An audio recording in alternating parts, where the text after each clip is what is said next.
यार आप लोग यहाँ पर हर दिन मैं देखता हूँ, हर शाम को मैं देखता हूँ कि आप लोग यहाँ पर प्रैक्टिस कर रहे हैं, तैयारियां कर रहे हैं, ठीक है। मैं तो यहाँ से गुजरता हूँ कई बार, तो मैं देखता हूँ, ठीक है। तो आप लोग जो तैयारियां कर रहे हैं उसी के लिए आज मैं यहाँ पर इसीलिए आया हूँ कि आप लोगों को लॉ के बारे में बता दूँ और जो चीज़ें चल रही हैं। क्योंकि बेसिकली क्या है कि आदमी कई बार, जब हम भी छोटे बच्चे थे, आप लोगों की तरह ही थे, तो क्या होता है कि जब एक पड़ाव होता है उम्र का, तो आपको लगता है कि हम में एनर्जी काफ़ी ज़्यादा है। उस एनर्जी को पॉजिटिव चीज़ों की तरफ लगाना चाहिए। आप देख रहे हैं कि किस तरीके से चीज़ें चल रही हैं। कोई भी अगर नियम बनाया जाता है, कोई भी लॉ बनाया जाता है या कोई भी सिस्टम बनाया जाता है, तो हम क्योंकि नागरिक हैं, हम लोगों को उसको फॉलो करना होता है, चाहे हम कहीं भी रह रहे हैं। आप अभी देख रहे हैं कि किस तरीके से चीज़ें चल रही हैं, लेकिन क्योंकि हमारा जो प्रदेश है काफ़ी शांति प्रिय प्रदेश है और हम जहाँ पर रहते हैं वहाँ अमन और शांति अच्छी है। यहाँ पर क्योंकि उत्तराखंड एक मार्शल कौम वाला प्रदेश है, मैं खुद यहाँ ही का रहने वाला हूँ, तो मार्शल कौम उसको कहते हैं जो कि किसी भी कंट्री की सुरक्षा के लिए सबसे ज़्यादा जहाँ पर से आदमी को या जो नव युवक हैं उनको जहाँ से चुना जाता है। तो बेसिकली आप लोग भी इसी तरीके से जो ये प्रैक्टिस कर रहे हैं, तो आप प्रैक्टिस भी इसलिए कर रहे हैं कि आप सेना में जाना चाहते हैं, आप पैरामिलिट्री में जाना चाहते हैं, बहुत सारे ऑप्शंस हैं। जब हम भी तैयारी करते थे तो हम भी इसी तरीके से पेशेंस से करते थे, क्योंकि पेशेंस रखना बड़ा ज़रूरी है। कई बार क्या होता है कि आदमी भावनाओं में बह जाता है और भावनाओं में बहने के बाद वो कई स्टेप्स ऐसे उठा लेता है जिससे कि उसको वापस आ पाना बड़ा मुश्किल होता है। आप लोगों को पता है कि किसी का भी खिलाफ अगर कहीं पर कोई मुकदमा दर्ज हो जाता है, उससे निकलने में काफ़ी समय लग जाता है। जब हम स्टूडेंट थे, मैं तो हॉस्टल में रहता था, तो हमारे साथ काफ़ी स्टूडेंट्स थे, तो वो क्या करते थे, कुछ कुछ करते रहते थे, लेकिन जिस पे कभी मुकदमा लग गया वो पता चला कि 5-6 साल, क्योंकि मुकदमेबाजी में टाइम बड़ा लग जाता है, कोर्ट केसेस में टाइम बड़ा लग जाता है, तो उससे निकलने के लिए काफ़ी समय लग जाता है। तो कोई भी चीज़ ऐसी हम ना करें जिससे कि हमारा पर्सनल अहित हो, क्योंकि देखिए चढ़ाने वाले लोग काफ़ी होते हैं, लेकिन झेलना खुद को ही पड़ता है। आपको करवाने वाले कई लोग आपको बताएंगे भी कि ऐसा है, सिस्टम ऐसा है, लेकिन अभी आप लोग यंग हैं, आप लोग इस चीज़ को समझ नहीं पाएंगे। लेकिन कोई चीज़ गलत हो जाती है, उसके बाद चीज़ें उल्टी पड़ने लग जाती हैं, तब आदमी को रियलाइज़ होता है कि मेरे द्वारा अगर ये चीज़ नहीं की जाती तो अच्छा रहता। तो कोई भी चीज़ ऐसी ना करें। मैं यहाँ पर क्यों आया हूँ आप लोगों के बीच में, यही समझाने के लिए आप लोगों को आया हूँ कि कोई भी चीज़, देखिए सिस्टम, हम यही भारत का अंग हैं, कॉन्स्टिट्यूशनल राइट सबके यहाँ पर हैं, राइट टू फ्रीडम भी है, लेकिन उसके साथ साथ हमारी कई ड्यूटीज़ भी हैं।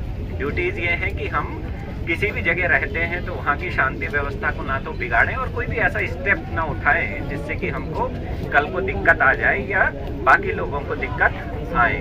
क्योंकि क्या होता है कि पुलिस में हमें आपको समझाने की ज़रूरत नहीं होती, लेकिन कई बार क्या होता है प्रोएक्टिव ठीक रहता है। पहले हम आपको समझाते हैं वो ज़्यादा अच्छा है। पता चला कि बाद में कोई चीज़ हो जाती है तो ये लगेगा, आप लोगों को भी लगता होगा कि हमें किसी ने बताया होता तो शायद हम ये चीज़ नहीं करते। तो वो हम यहीं के रहने वाले हैं, इसलिए हमारा दायित्व भी बनता है कि हमारे यहाँ के लोगों के खिलाफ कोई भी एक्शन हमको ना लेना पड़े, क्योंकि एक दर्द हमको उतना ही होगा। क्योंकि कई स्टूडेंट्स के खिलाफ कई केसेस जब मैं यहाँ पर आया था तो दर्ज थे, तो मैंने वो केसेस भी वापस करे, क्योंकि अगले स्टूडेंट्स की करियर का सवाल था और कई बार उनके जो वेरिफिकेशंस आते थे तो वेरिफिकेशंस में सबसे ज़्यादा ये पूछा जाता है कि कोई भी केस दर्ज तो नहीं है इनके खिलाफ या कभी सज़ा नहीं मिली है। और अगर कोई भी केस आपके खिलाफ दर्ज होता है और कहीं सज़ा मिली होती है तो आपको कई जगह कंसिडर नहीं किया जाता। हालांकि आप लोग उसमें स्वच्छ होते हैं, लेकिन कई बार भावनाओं में आकर इंसान ऐसे कदम उठा लेता है जिसका कि फिर वो जीवन भर उसको झेलता रहता है। तो कोई भी ऐसा स्टेप आपके द्वारा नहीं उठाया जाना चाहिए। जो सिस्टम बनाया हुआ है, जो नीतियां बनाई हुई हैं, कई नीतियां बनती हैं, फिर नीतियों को आदमी रिफाइन भी करता है। आप ये सोचिए कि 4 साल बड़ा लंबा टाइम होता है, 5 साल बड़ा लंबा टाइम होता है, कई नीतियाँ आती हैं, कई नीतियाँ बदलती हैं। जब हम भी तैयारी कर रहे थे यूपीएससी की तो सीटें केवल 200 हो गई थी, तो लोग हमें बोलते थे कि देखो भाई अब तो आप तैयारी कर रहे हैं लेकिन सीटें तो केवल 200 ही हैं। तो हमने तब भी उनकी बातों में नहीं आए, हम अपनी तैयारी करते रहे। आज वही सीटें 1200 हैं। समय का कुछ पता नहीं रहता, समय जो आने वाला है उसके बारे में किसी को भी नहीं पता। और जब आगे बढ़ता है और जब आपको पता पड़ता है कि यार मैंने तो वो बहुत बड़ी गलती कर दी, अब तो और ज़्यादा अच्छा हो गया, तब लेकिन उसका रिवर्ट बैक नहीं हो पाता। उस चीज़ को आप पीछे नहीं कर सकते, समय को पीछे आप खींच नहीं पाते। इसीलिए आने वाले सालों में क्या होगा आप लोगों को पता ही नहीं है, क्योंकि फ्यूचर किसी ने देखा ही नहीं। अगर फ्यूचर कोई देखने वाला होता तो फिर यहाँ पर आप सबको फ्यूचर पता होता, आप सब अपना अपना देखते। लेकिन कई जगह लिखा हुआ है और बड़े लोगों ने भी कहा है कि फ्यूचर के बारे में बहुत ज़्यादा सोचना नहीं चाहिए, क्योंकि अगले दिन क्या होना है किसी को भी नहीं पता है। ठीक है, कल क्या होने वाला है आप लोगों को नहीं पता होगा। ठीक है, इसी तरीके से आने वाले समय में क्या होने वाला है आप लोगों को पता ही नहीं है। नीतियाँ बनती हैं, फिर नीतियाँ बदलती भी हैं, नीतियाँ रिफाइंड भी होती हैं और कई चीज़ें उसके साथ जुड़ती चली जाती हैं। तो इस चीज़ को आपको ध्यान रखना चाहिए। अगर कोई आपके पास आता भी है, आपको ज़बरदस्ती प्रोवोक भी करता है, लेकिन निर्णय आपका होता है। कभी भी इंसान ये नहीं कह सकता कि साहब उसने मेरे को चढ़ाया तो मैंने ये कर दिया। भाई निर्णय तो आपने लिया, और निर्णय सही निर्णय भी आप ही लेते हैं और गलत निर्णय भी आप ही लेते हैं। एक सक्सेसफुल और एक फेल्योर में क्या है कि सक्सेसफुल आदमी जो होता है, सफल आदमी जो होता है, वो सही निर्णय लेता है, और फेल्योर ये जो फेल होता है वो क्या करता है, वो गलत निर्णय लेता है। तो निर्णय आप लोगों के हाथ में है। कहीं भी कोई दिक्कत आती है तो हम लोग आपके यहाँ पर हैं, 24/7 हम लोग आपके साथ ही मिलकर काम करते हैं। अगर कोई भी दिक्कत आती है तो आप लोग हमसे शेयर भी कर सकते हैं। हम भी यूनिफॉर्म सर्विस का पार्ट हैं। यूनिफॉर्म की नीतियाँ कई बार बदलती हैं, कई बार कुछ होता है, क्योंकि सरकार भी इसी तरीके से कार्य करती है। वो देखती है कि जनता का रुख किस तरीके से है।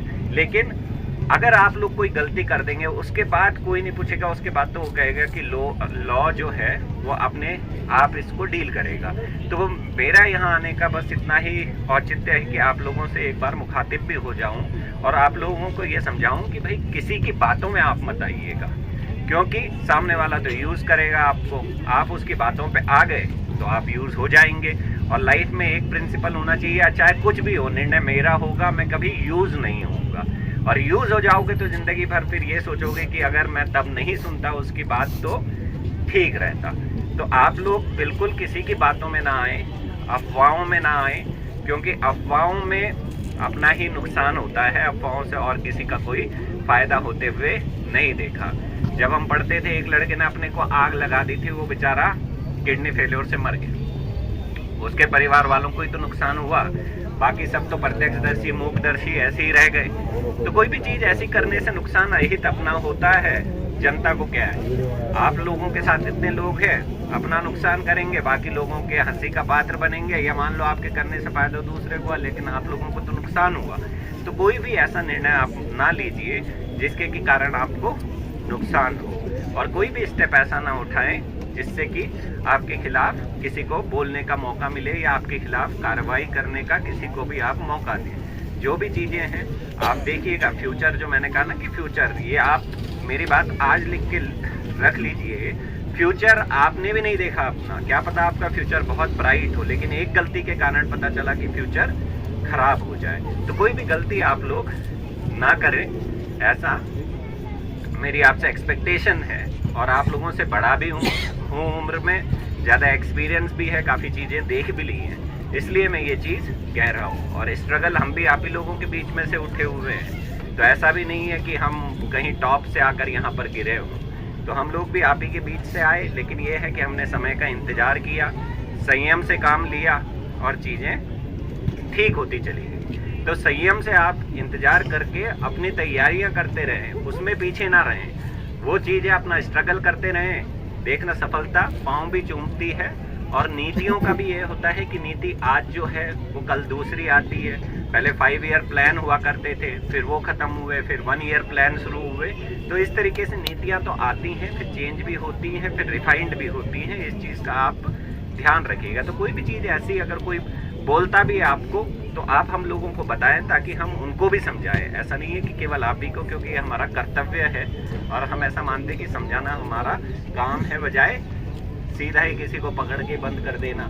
पकड़ के बंद कर देना तो बड़ा आसान है, लेकिन समझाना बड़ा डिफ़िकल्ट है। तो इसीलिए हम आप लोगों को समझाने के लिए यहाँ पर आए हैं। ये पूरा फोर्स इसीलिए मैंने इकट्ठा किया। मेरे को यहाँ पर दिखते हैं आप लोग, इसीलिए मैंने कहा कि यहीं पर हम आकर आप लोगों से बात भी कर लेंगे और आप लोगों को बता भी देंगे, क्योंकि बहुत सारे एवेन्यूज़ होते हैं, एक एवेन्यू नहीं होता और आपको नहीं पता कि कल क्या होने वाला है। तो इस चीज़ का आप ध्यान रखिएगा।